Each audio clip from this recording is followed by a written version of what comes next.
ಅನ್ನೋ ಪದ ಬಳಸಿದ್ದಕ್ಕೆ ಈಗ ಇಷ್ಟೆಲ್ಲ ಇಶ್ಯೂ ಆಗ್ತಾ ಇರೋದು. ಇನ್ನೊಬ್ಬ ಸುಪ್ರೀತ್ ಅವರ ಉದಾಹರಣೆ ಕೂಡ ಕೊಡ್ತಾರೆ, ಅದೇ ಒಳ್ಳೆ ಆಂಗಲ್ ಅಲ್ಲೂ ಕೊಡ್ತಾರೆ. ಎರಡನ್ನೂ ತಗೋಬೇಕಲ್ವಾ ಅನ್ನೋದು ಚರ್ಚೆ ಆಗ್ತಾ ಇದೆ. ಡೆಫಿನೆಟ್ಲಿ ತಗೊಳ್ಬೇಕು ಸರ್. ಒಂದು ಇವಾಗ ಸತೀಶ್ ಸರ್ ಮಾತಾಡಿದ್ದಕ್ಕೆ ನಾನೇ ಹೇಳ್ತೀನಲ್ಲ, ಇವಾಗ ನಾನು ಮಾತಾಡ್ತೀನಿ, ತಮಗೆ ಗೊತ್ತಿದೆ ಅಲ್ವಾ ಸರ್. ವೆರಿ ಫ್ರಾಂಕ್ ಆಗಿ ಹೇಳಬೇಕು ಅಂದ್ರೆ ಇವತ್ತಿನ ದಿನ ಏನಾಗಿದೆ ಸಿನಿಮಾ ಇಂಡಸ್ಟ್ರಿ ಅನ್ನೋದು ನಮಗೂ ಗೊತ್ತಿದೆ, ನಿಮಗೂ ಗೊತ್ತಿದೆ. ಯಾವ ಸಿನಿಮಾ ಇವತ್ತಿನ ದಿನ ಗೆಲ್ತಾ ಇದೆ, ಅದ್ರ ಸಿನಿಮಾಗಳು ಬರ್ತಾ ಇದಾವಲ್ವಾ. ಸೊ ಇಲ್ಲಿ ಆಗ್ಬೇಕಾಗಿರೋದು ಏನು, ಟೋಟಲ್ ಆಗಿ ಇವತ್ತು ಅವ್ರು ಹೇಳಿರೋದನ್ನ ನಾವು ಎಲ್ಲ ಪಾಸಿಟಿವ್ ಆಗಿ ತಗೊಂಡಿರೋದು, ಅದಕ್ಕೆ ಅವರು ಬಂದಿದ್ದಾರೆ ಇಲ್ಲಿ. ಓಕೆ, ಒಂದು ಸಂವಾದ ನಡೀತಾ ಇದೆ ಅಷ್ಟೇನೆ. ಇದೇ ನಾವು ಇಲ್ಲಿ ಯಾರನ್ನೋ ಏನೋ ಮಾಡ್ತಿಲ್ಲ. ಆದ್ರೆ ಒಂದ್ ಹೇಳ್ತೀನಿ ಕೇಳಿ ಸರ್, ತಮಗೂ ಗೊತ್ತಿದೆ, ಎಲ್ಲಾ ತಿಳ್ಕೊಂಡು ಬಂದ್ಬಿಟ್ಟ ಇಟ್ಕೊಳ್ಳಿ, ಇವತ್ತು ಸಿನಿಮಾನೇ ಮಾಡಕ್ಕಾಗಲ್ಲ ಸರ್, ಝೀರೋ ಆಗತ್ತೆ. ಆದ್ರೆ ಒಂದು 10 ಸಿನಿಮಾಗಳು ದೊಡ್ಡ ದೊಡ್ಡ ಪ್ರೊಡಕ್ಷನ್ ಬರುತ್ತೆ ಸರ್. ಅದನ್ನೇ ನೆನ್ನೆ ದಿನನೇ ಹೌದು ಸರ್, ವ್ಯಕ್ತಿ ಅಲ್ಲ, ವಿದ್ಯೆ ಕಲಿದೆ ಹೋದ್ರು ಕೂಡ ಸಿನಿಮಾದ ವಿದ್ಯೆ ಗೊತ್ತಿತ್ತು ಅವ್ರಿಗೆ, ಏನ್ ಮಾಡ್ಬೇಕನ್ನೋದು ಗೊತ್ತಿತ್ತು. ಅದಕ್ಕೆ ಅವ್ರು ಇವತ್ತು ದೊಡ್ಡ ನಿರ್ಮಾಪಕಿ ಆದ್ರು. ಡಾಕ್ಟರ್ ರಾಜ್ಕುಮಾರ್ ಅನ್ನುವಂತ ವ್ಯಕ್ತಿ ಇವತ್ತು ಕನ್ನಡ ಚಿತ್ರರಂಗದಲ್ಲಿ ಮೇರು ನಟರಾದ್ರು. ಸೊ ತಿಳ್ಕೊಂಡ್ ಬಂದವರು ಯಾರು ಸಿನಿಮಾ ಖಂಡಿತವಾಗ್ಲೂ ಇಲ್ಲ ಸರ್. ಎಜುಕೇಶನ್ ಬೇಕಾಗಿರೋದು ನಮ್ಮ ಬುದ್ಧಿವಂತಿಕೆಗೆ, ಆದ್ರೆ ಸಿನಿಮಾ ವ್ಯವಹಾರ ಅನ್ನುವಂತ ಸಂದರ್ಭದಲ್ಲಿ ಅದಕ್ಕೆ ಬೇಕಾದ ನಾಲೆಡ್ಜ್ ಖಂಡಿತವಾಗ್ಲೂ ಪ್ರತಿಯೊಬ್ಬರಿಗೂ ಬೇಕು. ಇಲ್ಲ ಅಂದ್ರೆ ಆ ವ್ಯವಹಾರದ ನಾಲೆಡ್ಜ್ ಇಲ್ಲ ಅಂದ್ರೆ ನೀವಲ್ಲ ನಾನು ಕೂಡ ಎಡವು ಬೀಳ್ತೀನಿ. Definitely sir. ಇದನ್ನೇ ಅಲ್ಲಲ್ಲ, ನಾವು ಈ ವಿಚಾರಗಳನ್ನ ತಾವು ಏನ್ ಹೇಳಿದ್ರಿ, ನೆನೆ ದಿನ ನಮ್ಮಲ್ಲೂ ಸಹ ನಮ್ಮ ಅನೇಕ ಸದಸ್ಯರು ಸಹ ಇದನ್ನೇ ಹೇಳಾಗೋಗಿದೆ. ಯಾಕೆಂದ್ರೆ ಇವತ್ತಿನ ದಿನ ಪಾರ್ವತಮ್ಮ ರಾಜ್ಕುಮಾರ್ ಆಗಿರಬಹುದು, ನಮ್ಮ ಡಾಕ್ಟರ್ ರಾಜ್ಕುಮಾರ್ ಆಗಿರಬಹುದು, ಅವರ ಒಂದು ಎಜುಕೇಶನ್ ಏನಿತ್ತು ಅನ್ನೋದನ್ನ ನಾವು ನೆನ್ನೆ ದಿನ ಇದೇ ವಿಚಾರ ಮಾತಾಡಿದೀವಿ ಸರ್. ನಾವು ಇಲ್ಲಿ ಹೇಳ್ತಾ ಇದೀವಲ್ಲ, ಯಾರನ್ನೋ ಇಲ್ಲಿ ಒಬ್ಬರನ್ನ ಟೀಸ್ ಮಾಡಕ್ಕಂತೂ ಕರೆದಿದ್ದಲ್ಲ, ವಿಚಾರಗಳು ಬಂದಿತ್ತು. ಹಾಗಾಗಿ ನಿರ್ಮಾಪಕರ ಸಂಘದ ಅಧ್ಯಕ್ಷರು ಇದ್ರ ಬಗ್ಗೆ ಒಂದು ಕ್ಲಾರಿಫಿಕೇಶನ್ ಬೇಕು ಅಂತ ಇವತ್ತಿನ ಮೀಟಿಂಗ್ ಅನ್ನ ಕರೆದಿದ್ದಾರೆ ಸರ್. ಈಗ ನಿಮ್ಮ ಉದ್ದೇಶ ತಪ್ಪಲ್ಲ.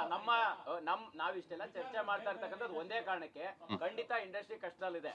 ಹೌದು, ಅದಕ್ಕೆ ಪಾಸಿಟಿವ್ ಆಗುವಂತದ್ದು, ಪೂರಕ ಆಗುವಂತದ್ದು ಏನಾದ್ರು ವಿಚಾರಗಳು ಅಲ್ಲ ಸರ್. ಇದಕ್ಕೆ ಗಂಭೀರವಾಗಿ ತಗೊಂಡಿದ್ರೆ 100% ಸರ್, ಗಂಭೀರವಾಗಿ ತಗೊಂಡಿರೋದಕ್ಕೆ ಇವತ್ತು ಚರ್ಚೆ ನಡೀತಾ ಇರೋದು. ಬಿಟ್ಟು ಸರ್, ಇಷ್ಟು ದಿನಗಳಲ್ಲಿ ಯಾವ್ದಾರು ಟೀಮ್ ಕರೆಸಿ, ಇನ್ನೊಂದು ಯಾವ್ದಾರು ತಂಡ ಕರೆಸಿ, ಅಥವಾ ನಿರ್ಮಾಪಕರುಗಳನ್ನ ಕರೆಸಿ, ನಟರುಗಳನ್ನ ಕರೆಸಿ, ಇಂಥದ್ದು ಯಾವ್ದು ಬೆಳವಣಿಗೆಗಳಾಗ್ಲಿಲ್ಲ. ಒಂದು ಹೇಳಿಕೆ ನೀವು ಅಲ್ಲಲ್ಲ, ಇದಕ್ಕೆ ಇದೇ ಶುಕ್ರವಾರ ಸರ್ ಇದೇ ಜಾಗದಲ್ಲಿ ಎಲ್ಲ ಇದ್ದಿದ್ರೆ ಕರ್ನಾಟಕ ರಾಜ್ಯದಲ್ಲಿ 200 ರೂಪಾಯಿ ಥಿಯೇಟರ್ ಅಂತ ಸರ್ಕಾರ ಅನೌನ್ಸ್ ಮಾಡಿದಾಗ ಯಾವ ತಂಡ ಕೋರ್ಟ್ ಹೋದ್ರು ಅವ್ರನ್ನ ಕರೆಸಿ ಕೂತು ಮಾತಾಡಿದಿದ್ರೆ ನಿಜವಾಗ್ಲೂ ಕೂಡ ಮಲ್ಟಿಪ್ಲೆಕ್ಸ್ ಸಮಸ್ಯೆ ಇದ್ದಾಗ ಬರ್ಲಿಲ್ಲ, ಥಿಯೇಟರ್ಗಳ ಸಮಸ್ಯೆಗಳಿದ್ರೆ ಬರಲ್ಲ. ನಾವ್ ಹೇಳ್ತಿರೋದು ನಿಜ ಸರ್. ಹೌದು, ಕನ್ನಡ ಚಿತ್ರರಂಗಕ್ಕೆ ಬೇಕಾಗಿದ್ದಂತ ವಿಚಾರ, ಎಕ್ಸಾಕ್ಟ್ಲಿ ನಿಜವಾದ ವಿಚಾರ. ಅದ್ರ ಬಗ್ಗೆ ಮಾತಾಡೋದಕ್ಕೆ ಯಾವ ಸಂಘನೂ ಬಂದೇ ಬರ್ಲಿಲ್ಲ. ಯಾಕ ಅವಾಗ ಯಾಕೆ ಮಾತಾಡ್ಲಿಲ್ಲ ಸರ್? ನಿನ್ನೆ ಒಬ್ಬ ದೊಡ್ಡ ಅಲ್ಲಲ್ಲ ಸರ್, ನಾವು ಇವಾಗ್ಲೂ ಮಾತಾಡ್ತಿದೀವಿ ಸರ್. ಇದೇ 26ನೇ ತಾರೀಕು ಇಂತ ಎಲ್ಲಾ ವಿಚಾರಗಳನ್ನು ಹಿಡ್ಕೊಂಡು ವಾಣಿಜ್ಯ ಮಂಡಳಿ ಕಡೆಯಿಂದ ಇದೇ ಜಾಗದಲ್ಲಿ ಸಭೆ ನಡೀತಾ ಇದೆ. ಬೇಕಾದ್ರೆ ನಿಮ್ಗೆ ಇವಾಗನೇ ಆ ಕಾಪಿನ ಕಳಿಸ್ಕೊಡ್ತೀವಿ. ನಿರ್ಮಾಪಕರ ಸಮಸ್ಯೆಗಳು ಏನು ಅಲ್ವಾ ಕೇಳಿ ಸರ್. ಇವಾಗ ಮೇಡಮ್ ಇದನ್ನ ನಾನು ಕೇಳ್ತಾ ಇದ್ದೀನಿ ಮೇಡಮ್. ನಾನು ಅಲ್ಲಿ ಬಂದು ಮಾತಾಡೋನು, ನಾನು ಇಲ್ಲಿ ಮಾತಾಡೋನಲ್ಲ, ತಮಗೂ ಗೊತ್ತಿದೆ. ಓಕೆ, ನಾನು ಅಲ್ಲಿ ಕೂತ್ಕೊಂಡೆ ನಾನು ಪ್ರಶ್ನೆ ಮಾಡೋನು ಯಾವಾಗ್ನೂ. ನಮ್ದು ಯಾವಾಗ್ನೂ ಯಾರು ಹೇಳಿದ್ರಲ್ಲ, ಆಡಳಿತ ಪಕ್ಷ ಅಲ್ಲ ವಿರೋಧ ಪಕ್ಷನೇ. ಓಕೆ, ನಾವು ಕೇಳ್ತಾ ಇದ್ದೀವಿ ಏನಾಯ್ತು ವಾಣಿಜ್ಯ ಮಂಡಳಿನಲ್ಲಿ ಕೇಳಿದ್ದೀವಿ. ಕೇಳಿ 3 ವರ್ಷದಿಂದ ಏನಾಯ್ತು, ಏನ್ ಮಾಡಿದ್ದಾರೆ? ಅಲ್ಲಲ್ಲ, ಅದಕ್ಕೇನೆ ಮೇಡಮ್ ತಾವ್ ಹೇಳ್ತಿದ್ದೀರಲ್ಲ, ಅಣ್ಣ ಒಂದು ಸಬ್ಸಿಡಿ ಸಿಕ್ಕಿಲ್ಲ. ಕೇಳಿದೀವಿ ಸರ್. ಅಲ್ಲಲ್ಲ, ಈ ನಾವೇ ಹೇಳ್ತಿದೀವಲ್ಲ, 4 ವರ್ಷದಿಂದ ಕನ್ನಡ ಸಿನಿಮಾ ಇಂಡಸ್ಟ್ರಿ ದಿನೇ ದಿನೇ ಕೆಳಗಡೆ ಇಳಿತಾ ಇದೆ ಹೊರತು ಮೇಲಕ್ಕೆ ಹೋಗಿಲ್ಲ ಸರ್. ಅದನ್ನ ನಾವು ಕೇಳ್ತಾ ಇದ್ದೀವಿ. ಆದ್ರೆ ಇವತ್ತು ಈ ವಿಚಾರದಲ್ಲಿ ನಾನು ಮಾತಾಡಿದ್ದಕ್ಕೆ ನಾನು ಮೈಕ್ ತಗೊಂಡಿದ್ದೀನಿ ಸರ್, ಅಷ್ಟೇ.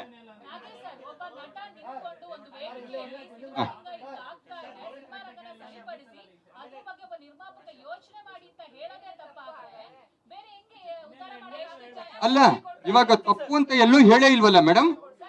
ಅದು ಅಲ್ಲಲ್ಲ, ಒಂದ್ ನಿಮಿಷ ಮೇಡಮ್, ಹೇಳಿಲ್ಲ ಮೇಡಮ್. ಇವಾಗ ಯಾರು ಅಲ್ಲಲ್ಲ, ಅಲ್ಲಿ ಬಳಸಿರ್ತಕ್ಕಂತ ಕೆಲವು ಪದಗಳು ನಿರ್ಮಾಪಕರಿಗೆ ಬೇಜಾರಾಗಿದೆ. ಹಾಗಾಗಿ ಅವ್ರು ನೋಡಿ ಇಲ್ಲಿ ಇವತ್ತು ಅಲ್ಲ ನೀವ್ ಹೇಳ್ತಿರೋದಕ್ಕೂ ಮೇಡಮ್ ನೀವು ಅರ್ಥ ಮಾಡ್ಕೊಳ್ಳಿ. ಏನಾಗಿದೆ ಅಂದ್ರೆ ಇವತ್ತಿನ ದಿನ ನೀನಾಸಂ ಸತೀಶ್ ಅವ್ರೆ ಇಲ್ಲೇ ಇದಾರಲ್ವಾ ಎದುರುಗಡೆ. ಇಲ್ಲ ಗುರು, ನಾನು ಹೇಳಿದ್ದೆ ಸರಿ ಅಂತಿದ್ರೆ ಈ ವಿಚಾರಗಳು ಬೇರೆ ರೀತಿ ಹೋಗ್ತಾ ಇತ್ತು. ಅವರು ಅವ್ರ ಇವತ್ತು ಉದ್ದೇಶ ಸಾರಿ ಕೇಳಿರೋದು ಅವ್ರು ತಪ್ಪು ಮಾಡಿದೀನಿ ಅಂತ ಅಲ್ಲ. ಹಾ. ನಮ್ಮ ಇಂಡಸ್ಟ್ರಿ ನಿರ್ಮಾಪಕರು ಅಲ್ಲ, ನೋವು ಇದು ಒಂದೇ ಸಿನಿಮಾಕ್ಕೆ ಆಗ್ಬಾರ್ದು. ಒಂದ್ ನಿಮಿಷ, ಇವತ್ತು ಸತೀಶ್ ಅವರು ಏನ್ ಮಾತಾಡಿದ್ರು, ಇದರಿಂದ ಮುಂದೆ ಯಾರೇ ಮಾತಾಡಿದ್ರು ನಾವೇ ಆಗಿರ್ಬೋದು ಸರ್. ಆಸ್ ಎ ಪ್ರೊಡ್ಯೂಸರ್ ಇವತ್ತು ನಮಗೂ ಗೊತ್ತಿದೆ ಯಾವ ಪ್ರೊಡ್ಯೂಸರ್ಗೆ ಯಾವ ಡೈರೆಕ್ಟರ್ಗೆ ಏನ್ ಬೆಲೆ ಕೊಡ್ತಾ ಇದ್ದಾರೆ ಕೆಲವರು ಅನ್ನೋದು. ಸ್ಟೇಜ್ ಮೇಲೆ ಬಾ ಅಂತಾರೆ, ಅಲ್ಲಲ್ಲ ಸ್ಟೇಜ್ ಮೇಲೆನೆ ಚಿತ್ರ ಬ್ರಹ್ಮ ಅಂದ್ರೆ ಪುಟ್ಟಣ್ಣ ಕಲ್ಗಲ್ ಅಂತೀವಲ್ವಾ ಮೇಡಮ್, ಓಕೆನಾ? ಸಿನಿಮಾ ರಿಲೀಸ್ ಆದಾಗ ಪ್ರಮೋಷನ್ ಬರಲ್ಲ. ಇತ್ತೀಚೆಗೆ ರಿಲೀಸ್ ಆದಂತ ಎಷ್ಟೋ ಸಿನಿಮಾಗಳಿಗೆ ಕೆಲವು ಹೀರೋಗಳು ಕೆಲವು ಹೀರೋಯಿನ್ಗಳು ಬರದೆ ನಿರ್ಮಾಪಕರುಗಳು ಒದ್ದಾಡಿ ಅವ್ರ ಮನೆ ಬಾಗ್ಲತ್ರ ನಿಂತು ಅವ್ರನ್ನ ಕರ್ಸಕ್ಕೆ ಯಾವ ರೀತಿ ಆ ಸಮಸ್ಯೆಗಳ ಬಗ್ಗೆ ಮಾತಾಡಿ ಮೇಡಮ್ ತಾವು ಹೇಳ್ತಾ ಇರ್ತಕ್ಕಂಥ ವಿಚಾರದ ಬಗ್ಗೆನೆ ಸಿನಿಮಾಗಳ ಬಗ್ಗೆ ಮೇಡಮ್ ತಾವು ಹೇಳ್ತಿರೋ ವಿಚಾರದ ಬಗ್ಗೆ ಈ ಎಲ್ಲ ಪಾಯಿಂಟ್ಗಳು ತಗೊಂಡು ಮೇಡಮ್ 26ನೇ ತಾರೀಕು ನಾವು ಕೇಳ್ತಾ ಇದ್ದೀವಿ. ಅಧ್ಯಕ್ಷರೇ ಉತ್ತರ ಕೊಡಿ.